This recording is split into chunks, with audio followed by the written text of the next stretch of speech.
Saudaraku yang dikasihi Tuhan, saya melihat akhir-akhir ini pengertian tentang tertanam dalam sebuah gereja lokal menjadi agak ambigu dan kurang jelas.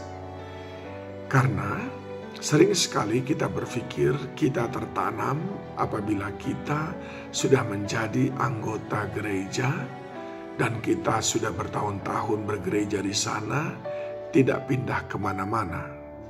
Sebetulnya lebih daripada sekedar terdaftar di sebuah gereja untuk disebut sebagai tertanam. Mari kita saksikan apa yang dikatakan dalam Mazmur pasal yang pertama, ayat yang ketiga.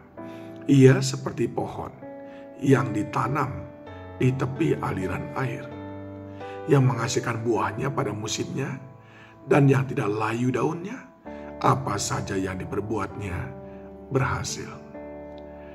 Kalimat yang mengatakan menghasilkan buahnya pada musimnya, tidak layu daunnya, dan berhasil, itu adalah semuanya impian kita. Kita rindu sekali mengalami kehidupan itu. Tapi jangan lupa, sebelum sampai ke sana, ada sebuah kondisi yang perlu kita penuhi. Yang pertama, tertanam. Apa artinya tertanam di sini, saudaraku? Bukan sekedar menjadi anggota gereja, tapi tertanam di sini berbicara tentang kita memiliki hubungan yang mendalam dengan Tuhan. Kita tertanam oleh karena kita terus menggali firman Tuhan. Semakin dalam kita gali, semakin dalam kita tertanam, semakin kokoh akar-akar kita. Oleh sebab itu, bagaimana kita memperlakukan firman Tuhan? Adakah kita memenuhi hidup kita dengan firman Tuhan? Itu yang menentukan apakah kita tertanam atau tidak. Bukan sekedar sudah menjadi anggota gereja, 15 tahun gak pindah-pindah, lalu saudara berkata, saya sudah tertanam di sini. Tidak. Saudara baru jadi anggota gereja di situ, 15 tahun tidak pindah-pindah. Tapi bahwa saudara betul-betul tertanam sesuai dengan menurut Alkitab, sangat ditentukan oleh bagaimana saudara mencintai Taurat Tuhan.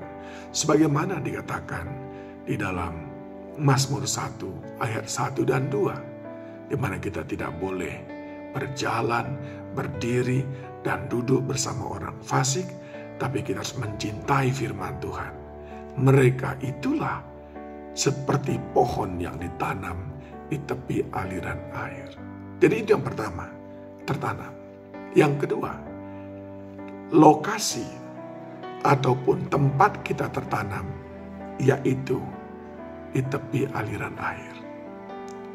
Ini menunjukkan bahwa firman Tuhan itu seperti aliran-aliran air yang memberikan kehidupan.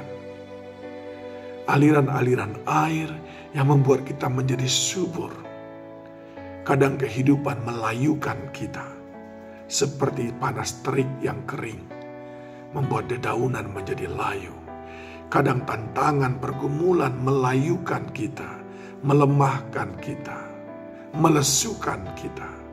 Tapi ketika kita nikmati firman Tuhan, kita mendengarkan janji Tuhan, firman berbicara kepada kita dan berkuasa mengubahkan kita, mentransformasi kita, sehingga kita bisa kuat kembali. Pengharapan kita kembali dibangkitkan karena kita tertanam di tepi aliran air, yaitu air kehidupan, yaitu Yesus Kristus itu sendiri.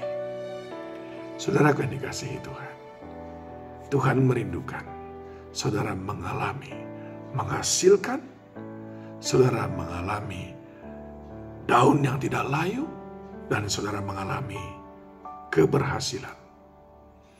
Sekali lagi, Tuhan merindukan saudara menghasilkan buah pada musimnya, tidak layu daunnya, dan juga semua yang kita kerjakan berhasil.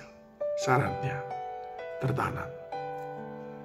2, ada di tepi aliran air. aliran air itu, yaitu Kristus Yesus sendiri, lewat firman-Nya yang kita terima setiap hari. Kiranya kita semuanya bukan sekedar tertanam di sebuah gereja, tapi tertanam di bait Allah, yaitu Yesus Kristus Tuhan, lewat kebenaran-kebenaran yang Dia berikan kepada kita. Tuhan Yesus memberkati.